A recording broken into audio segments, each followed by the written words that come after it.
আজব কারখানা এই পৃথিবী। কিছু বাস্তব গল্প আছে এখানে যেগুলো দেখে বা শুনে তাজ্জব বনে যেতে হয়। কখনো কখনো বিশ্বাসই হতে চায় না এমনও হতে পারে। তেমনি কিছু বিস্ময়কর বা আজব গল্প নিয়ে সাজানো হয়েছে আমাদের আজকের বিশ্ববিচিত্রা। আশা করছি আজ প্রতিটি গল্পই আপনাকে দেবে ভিন্ন রকম তথ্যের স্বাদ।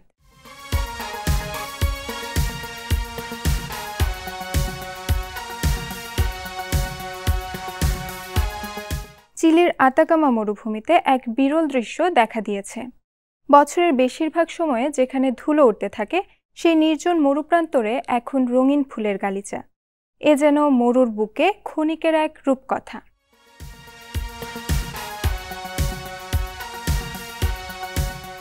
চিলির লানুস দে চায়ে জাতীয় উদ্যান এলাকায় এবছর অস্বাভাবিক বৃষ্টিপাতের পর বুনো ফুল গাছে ভরে গেছে আতাকামা মরুভূমি। বিশ্বের সবচেয়ে শুষ্ক এই মরুভূমিতে বছরে গড়ে মাত্র 2 মিলিমিটার বৃষ্টি হয়। তবে এ বছরের শীতে পাহাড়ি অঞ্চল এবং পাদদেশে নজিরবিহীনভাবে ব্যাপক বৃষ্টি হয়েছে। সেই বৃষ্টির পানিতেই মাটির নিচে ঘুমিয়ে থাকা 2 শতাধিক প্রজাতির বীজ জেগে উঠে ফুলে ফুলে ভরে গেছে।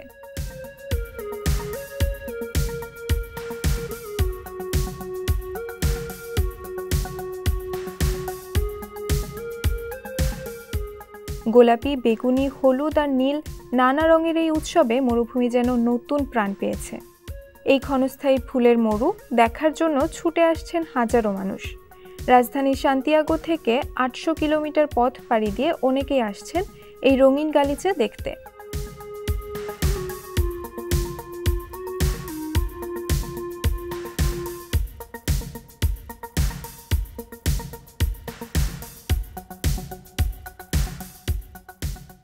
এই বিরল প্রকৃতি রক্ষায় চিলি সরকার 2023 সালে 570 বর্গ কিলোমিটার এলাকাকে জাতীয় উদ্যান ঘোষণা করে।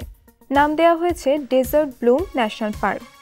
গবেষকেরা বলছেন, পৃথিবীর আর কোথাও মরুভূমি এভাবে ফুলে ফুলে ভরে ওঠে না। তাই আতাকামার এই ক্ষণিকের রূপ যতদিন আছে উপভোগ করা ছাড়া কোনো বিকল্প নেই।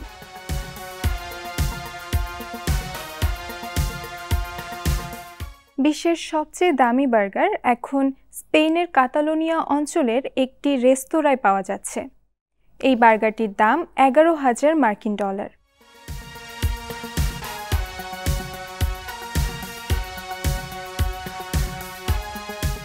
এই বিলাসবহুল বার্গারটি পাওয়া যায় স্পেনের আসাদোর আউপা নামের এক বিশেষ রেস্তোরাঁয়। তবে সেখানকার সাধারণ গ্রাহক এই খাবারটি অর্ডার করতে পারেন না। এটি খাওয়ার সুযোগ কেবলমাত্র রেস্তোরাঁর বিশেষ অতিথিদের। রেস্তোরাঁটি অবস্থিত কাতালোনিয়ার কাব্রেরা দে মার এলাকায়। এটি মূলত বাস্ক অঞ্চলের ঐতিহ্যবাহী খাবার পরিবেশনের জন্য পরিচিত। রেস্তোরাঁটির নিজস্ব শেফদের দল প্রায় 8 বছর গবেষণা ও পরীক্ষা নিরীক্ষার পর এই অনন্য বার্গারটি তৈরি করেছেন। বার্গারের উপকরণ সম্পর্কে বিস্তারিত কিছু জানানো হয়নি। তবে রেস্তোরাঁ কর্তৃপক্ষ জানিয়েছে এতে কোনো সোনার প্রলেপ বা বিলাসী সাজসজ্জা নেই, বরং এর মূল্য নির্ভর করছে উচ্চমানের উপাদান ও ব্যতিক্রমী রন্ধন প্রণালীর ওপর। আসাদোর আউপার প্রতিষ্ঠাতা স্প্যানিশ শেফ বোস্কো হিমেনেজ, যিনি বি ডে ভাইকিঙ্গো নামে পরিচিত, তিনি বাস্ক খাবারের প্রতি অনুরাগী এবং বিশ্বাস করেন বিলাসিতা মানে জাঁকজমক নয়, বরং মানের শ্রেষ্ঠত্ব। যুক্তরাষ্ট্রের ফ্লোরিডা উপকূলে সাগরের তলদেশ থেকে পাওয়া গেছে বহু বছরের পুরনো হারিয়ে যাওয়া গুপ্তধন। একদল ডুবুরি ফ্লোরিডার বিখ্যাত ট্রেজার কোস্ট থেকে এই গুপ্তধন উদ্ধার করে নিয়ে আসেন।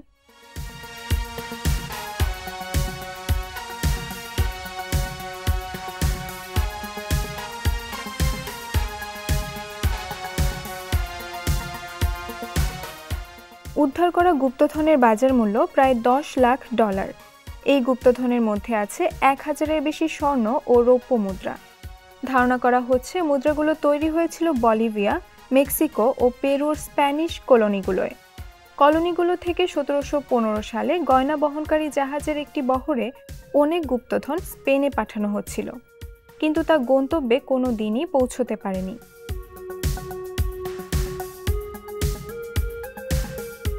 সম্ভবত বহরটি ঝড়ের কবলে পড়ে ডুবে যায়। সেই সঙ্গে সমুদ্রের তলদেশে ছড়িয়ে ছিটিয়ে হারিয়ে যায় জাহাজে থাকা বহু মূল্যবান সম্পদ, গয়না ও ধাতব মুদ্রা। ফ্লোরিডার ট্রেজার কোস্টে গুপ্তধনের খোঁজ পাওয়া কিন্তু এই প্রথম নয়, বরং গত কয়েক বছরে ডুবুরি ও খননকারীরা সেখান থেকে কোটি কোটি ডলারের ধাতব মুদ্রা উদ্ধার করেছেন। এবার উদ্ধার করা মুদ্রাগুলো শুধু অর্থের বিচারে মূল্যবানই নয়, বরং ঐতিহাসিক মূল্য অসীম। গ্রীষ্মে উদ্ধার হওয়া মুদ্রাগুলোর কয়েকটিতে সেগুলো কবে ও কোথায় তৈরি করা হয়েছে তা এখনও স্পষ্টভাবে বোঝা যাচ্ছে। ইতিহাসবিদদের জন্য এটি মূল্যবান তথ্য।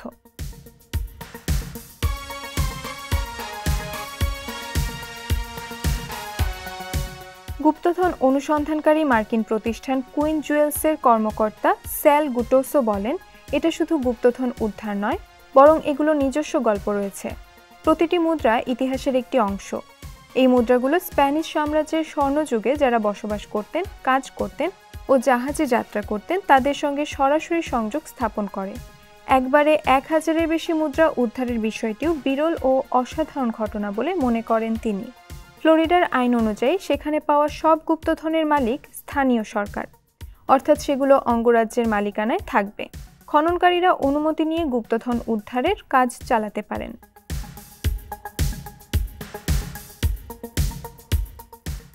বিশ্বের খুব জনপ্রিয় খেলার একটি হচ্ছে দৌড়। কত রকমের দৌড়ই না আছে, 100 metre, 200 metre, marathon, hurdle, relay race সহ আরও কত কি। তবে আপনি কি কখনো 4 হাত পায়ে দৌড়েছেন, যেমনটা দৌড়য় গরিলা, বানর কিংবা শিম্প্যাঞ্জি? এবারে সেভাবে দৌড়েই বিশ্ব রেকর্ড গড়লেন জাপানের রিউসেই ইয়োনি।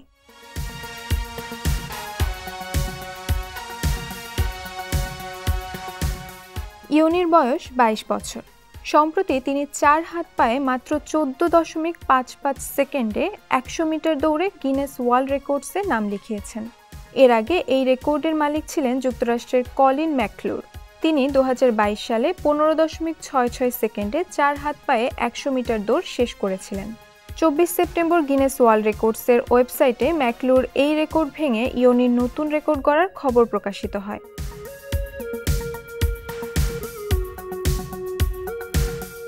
ছোটবেলা থেকেই ইয়োনি বন্যপ্রাণীদের শারীরিক সক্ষমতায় মুগ্ধ হতেন। তখন থেকেই তিনি বন্যপ্রাণীদের মতো করে হাঁটা বা গাছে চড়ার চেষ্টা করতেন। মাধ্যমিক স্কুলে পড়ার সময় ইয়োনি সেগুলোর মতো করে দৌড়ানোর অনুশীলন শুরু করেন। এর পেছনে অবশ্য একটি গল্প আছে। স্কুলের একজন শিক্ষক একবার ইয়োনিকে বলেছিলেন, প্রাণীরা 4 হাত পায়ে সবচেয়ে বেশি দ্রুত দৌড়তে পারে। শিক্ষকের ওই কথা বালক ইয়োনির মাথায় ঢুকে গিয়েছিল। তিনি বলেন, শিক্ষকের এই কথা আমাকে ভাবিয়ে তোলে। আমার মনে হয় আমি তো 4 হাত পায়ে দৌড়ানো দ্রুততম মানব হতে পারি। যেমন ভাবনা তেমন কাজ।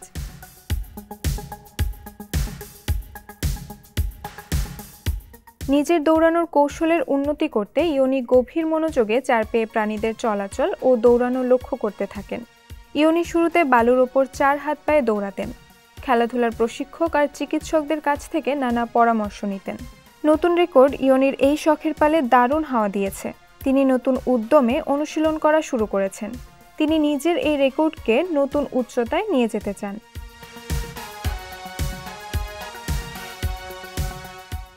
ভিয়েতনামের শিল্পী লিউ কং হুয়েন প্রায় 34 বছর ধরে তার 2 হাতের নখ বড় করেছেন। সম্প্রতি তার 2 হাতের নখের সর্বমোট দৈর্ঘ্য দাঁড়িয়েছে 594.45 সেন্টিমিটার, অর্থাৎ 19 ফুট 6 ইঞ্চি।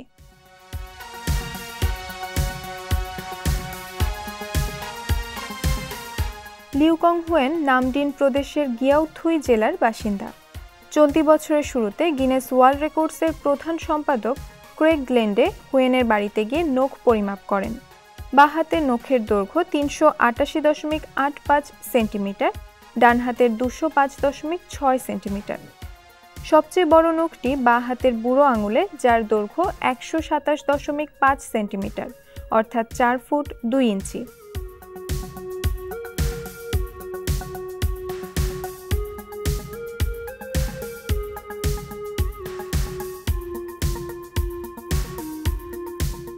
হুয়েন পেশায় চিত্রশিল্পী। তিনি স্থানীয় বাড়িঘরের দেয়ালে চিত্রকর্ম করে আয় করেন এবং নিজের নখও নানা রঙে রাঙিয়ে রাখেন। হুয়েনের বয়স 67 বছর। নখের যত্নে হুয়েন অত্যন্ত সতর্ক। ভিজলে নখ নরম হয়ে ভেঙে যেতে পারে, তাই শুষ্ক রাখতে হয়। জামা পরা, শোয়া বা অন্যান্য দৈনন্দিন কাজেও সতর্ক থাকতে হয়। তিনি বলেন, নখ কাটার কথা ভাবলেই শারীরিক ও মানসিকভাবে ক্লান্তি লাগে। হুয়েনের স্ত্রী থি থুয়ান নখের যত্নে প্রতিনিয়ত সাহায্য করেন। হুয়েন বলেন, আমার স্ত্রী না থাকলে এই নখ ঠিক রাখতে পারতাম না। তিনি সবসময় পাশে আছেন।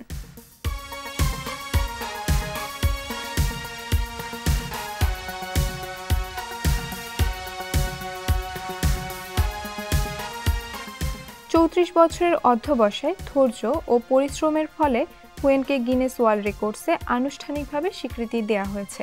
তিনি প্রমাণ করেছেন দীর্ঘ নখ থাকলেও একজন শিল্পী স্বাভাবিক জীবনযাপন ও সৃজনশীল কাজ চালিয়ে যেতে পারেন। হুয়েনের আগে পুরুষদের মধ্যে সবচেয়ে দীর্ঘ নখের রেকর্ডটি ছিল মার্কিন নাগরিক মেলভিন ফেইজেল বুটের।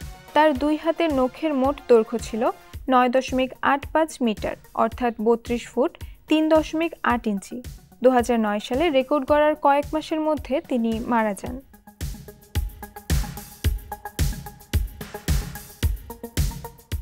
সুপ্রিয় দর্শক, দেখতে দেখতে আমরা আমাদের অনুষ্ঠানের একেবারে শেষ পর্যায়ে চলে এসেছি।